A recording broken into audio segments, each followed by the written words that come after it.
को जाने रामायण का रस, यह तो है संतन को सरबस। किसके बस की है बात है? इसलिए मानस के चौपाई का राज जानना हो तो संत के चरण में चले जाओ। ये कथाकार नहीं बतला पाएंगे, ये साधु सन्यासी नहीं बतला पाएंगे, ज्ञानी वक्ता नहीं बतला पाएंगे, कोई संत फकीर बतलाएगा। इतना गूढ़ राज है। तो हम लोग जपने लग गए और जपाने भी लग गए। तो जपाने वाला अंधा गुरु और जपने वाला बहिरा चेला। बस यही तो कहानी चल रही। अंधा गुरु और बहिरा चेला। हो नरक। मंत्र लेना तो मनमुखा है ये। आप बिल्कुल पत्थर को भगवान माने, वो आपके ऊपर है ना। बाद में सवाल पूछिएगा ना, बाद में सवाल पूछिए। ऐसा एक भी आपके प्रश्न नहीं है जिसका जवाब न मिले। आप प्रश्न पूछने के लिए आए हैं कि सुनने के लिए आए हैं? बाद में पूछ लीजिएगा, जो भी मन का डाउट है बाद में पूछ लीजिएगा। कान फुकवाने वाला गुरु, अब उससे कहीं आशा लगाएं कि भगवान मिला दे। मंत्र जपाने वाला गुरु रात भर शादी कराए, मंत्र जपे और कहो दुल्हन से मिला ही नहीं सकता है मंत्र पढ़ने वाला, और चले भगवान को मिलाने के लिए। भगवान मंत्र से मिलता है क्या? भगवान को मैं कह रहा हूं सुमिरन करने से मिलता है। क्या करने से? जो वेद में प्रमाण है। और मंत्र सुमिरन में अंतर नहीं है। सुमिर नर उतर नहीं पा रहा। सुमिरन का मतलब होता है स्मरण। आप राम नाम ले सकते हैं, चोर भी ले सकता है, लेकिन याद रखना चोर राम को याद नहीं कर सकता। नाम ले सकता है, याद नहीं कर सकता। और याद क्या होता है, नाम क्या होता है, इसके बारे में जान लो। कोई पनिहारी सर पे घड़ा लेकर के पानी सहित और कमर पे भी जा रही है, एक हाथ से मटका संभाले हुए जा रही है, या मटका छोड़ करके भी जा रही है, लेकिन कोई राहगीर मिल जाए और आप रास्ता पूछें तो आपको इशारा से बतलाएगी भी, लेकिन उसका ध्यान किधर रहेगा? कहां रहेगा? किस लिए? कहीं मटका गिरने न पाए, और गिर जाएगा तब फुट जाएगा। सूक्ष्म है ध्यान, मटके पर ध्यान है।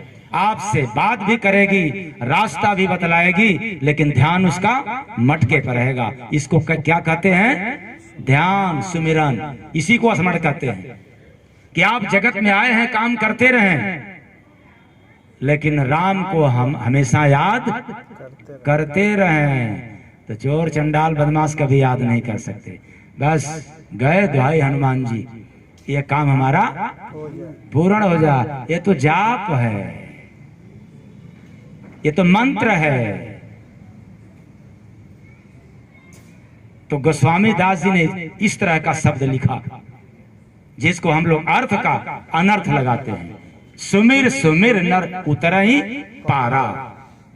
भवसागर पार जिसको जाना है तो स्मरण करना होगा, याद करना होगा। और नहीं जाना है, केवल मनोरथ की पूर्ति करना हो तो आप जाप में रहें। कौन मना करता है? वेद भी तो नहीं मना करता है। आप पूजा करते रहें, रात भर पूजा करें, कौन मना करता है? दिन भर पूजा करते रहें, लेकिन ईश्वर प्राप्ति, ईश्वर के बारे में अनुभव नहीं मिल सकता। उसका पंथ अनेक नहीं है। संत पंथ ग्रंथ एक है। इस संसार में 3 मत है। कितने मत? 3 मत। कहां झगड़ा होती है इसको जान लो। लोक मत, वेद मत, संत मत। सर्वोपरि कौन मत? संत मत, जिससे वेद चला। वेद पढ़ने वाले, वेद मंत्र, वेद के अनुसार कहने वाले, वेद मंत्र, वेद के सार को समझा नहीं, और लोकमत यानी संसार का मत। तो आप लोग किस मत में हैं? लोकमत। तब तो बड़ा अंतर है, कैसे वेद की भाषा पकड़ पाएंगे? तो गुरु का नाम मतलब क्या हुआ? गुरु के नाम का निरंतर याद, जाप नहीं, निरंतर याद। ये बड़ा कठिन काम है। फिर मैं कह रहा हूं, जपना, मंत्र पढ़ना ये तो सहज है, सस्ता है। पूजा पाठ भी करना सस्ता है, लेकिन भगवान को याद करना बहुत महंगा है। वो तो आएगा ही नहीं जल्दी। इसी के लिए आधार है गुरु का नाम। जब गुरु नाम याद होने लग जाएगा तो उसी नाम को, नाम सीढ़ी है, नाम मालिक को पाने का वो सीढ़ी है जिसमें प्रभु को भक्त से मिलने खुद नीचे आना पड़ता है। कोई भक्त भगवान को पाने के लिए नहीं जा सकता। आज तक देखने को मिला है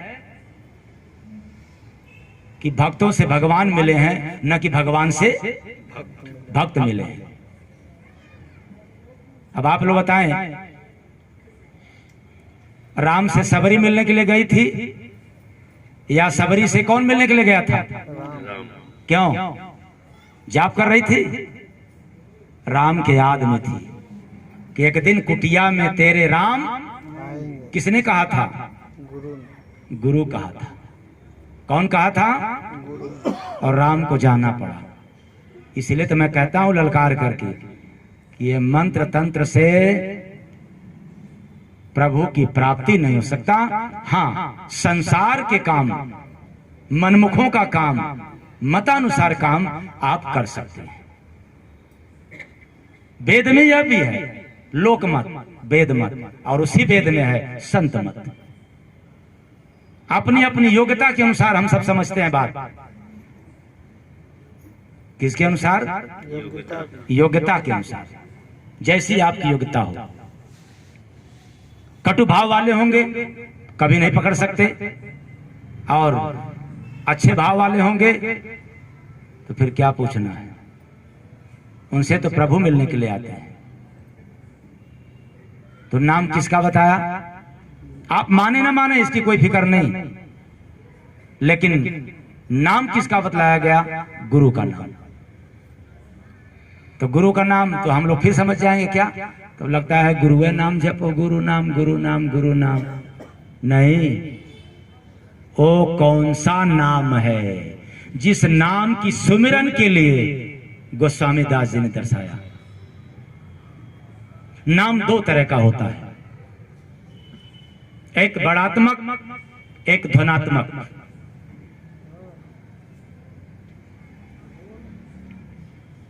एक बड़ात्मक और दूसरा ध्वनात्मक।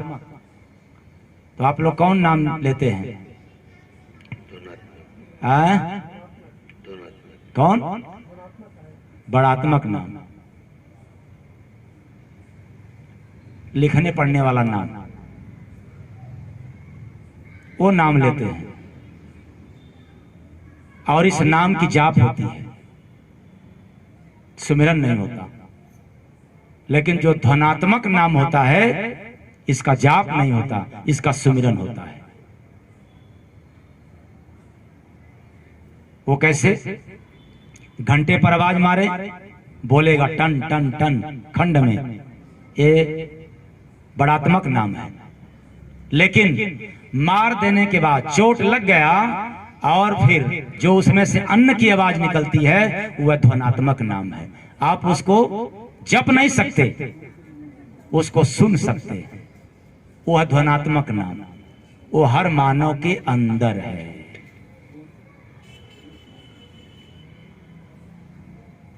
इस नाम की याद होता है, एक बार सुनाई पड़ जाता है तो वह याद रहता है। इसी नाम के बारे में और भी महापुरुषों ने कहा है, बिना बजाए निस्दिन बाजे घंटा शंख नगारी रे। वो आपके मन मंदिर में बिना बजाए नाद हो रहा है, वो धुन बज रहा है। इतनी गूढ़ रहस्य की बात मानस में छिपा हुआ है, और हम लोग लड़ते हैं, झगड़ते हैं, राज को नहीं समझते, बस लड़ना जानते हैं। जिसने नाम को जान लिया उसका युद्ध बंद हो गया, बुद्ध हो गया, और जो नाम को नहीं जाना उसके जीवन में युद्ध ही युद्ध है। तो जो श्वास निकल रही है ये ध्वनात्मक है, इसमें नाद है। इसलिए नाम गुरु का कहा जा रहा है कि ध्वनात्मक नाम को पकड़ाने वाला अगर इस कोई धरती पर है तो वह संत है। बिना उसके मिले कोई पकड़ नहीं सकता। जाप कर सकते हैं, मंत्र ले सकते हैं, और इसी को कबीर ने क्या कहा, जाप मरे अजपा मरे। लो, जिसका नाम जप रहे थे वो क्या हो गया, जाप मरे और अजपा मरे, अनहद भी मर जाए। छोड़ो बात, जब नामे नहीं समझ पाओगे तो इतना ऊपर की बात कहां से समझ पाएंगे। तो ये जाप समाप्त हो जाने वाला मतलब क्या है, जिस नाम को हम जप रहे हैं एक समय ऐसा आएगा कि हम शून्य हो जाएंगे। क्या हो जाएंगे, शून्य हो जाएंगे। मतलब ओठ बंद हो जाएगा, श्वास ठहर जाती है, समाप्त हो गया। मर जाना मतलब क्या है, वो नाम समाप्त हो गया। जाप मरे अजपा मरे, जपने वाला और वो जाप जिसका हो रहा समाप्त हो जाता है। इसके परे वो प्रभु का नाम है ध्वनात्मक। सो बिना संत सदगुरु के कृपा से मिलने वाला नहीं है। लेकिन दोनों में क्या राज है, ऐसे संत भी नहीं मिलते और वैसे श्रीकंत भी नहीं मिलते। तब कैसे मिलते हैं, जब श्रीकंत की कृपा होती है, यानी भगवान का कृपा होता है, तब संत से मुलाकात होता है। कहेंगे कैसे, इसके लिए रामचरितमानस में प्रमाण है। बिन सत्संग विवेक न होई, राम कृपा बिन सुलभ न सोई। अब समझ लीजिए, राम कथा के ते ही अधिकारी, और जिनके सत्संगत अति। आप राम कथा के बारे में नहीं जान सकते। कौन लिखा है, गोस्वामी दास जी। राम कथा सुन करके आप भ्रमित हो सकते हैं, और उसी भ्रम का नाश करने के लिए सत्संग है।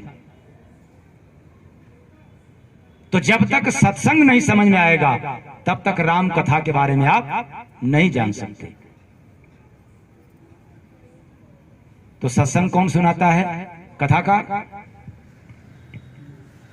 संत महापुरुष। तो इसका मतलब सत्संग सुनने का कृपा हो गया राम की, तो संत से मुलाकात हो गया। बिन सत्संग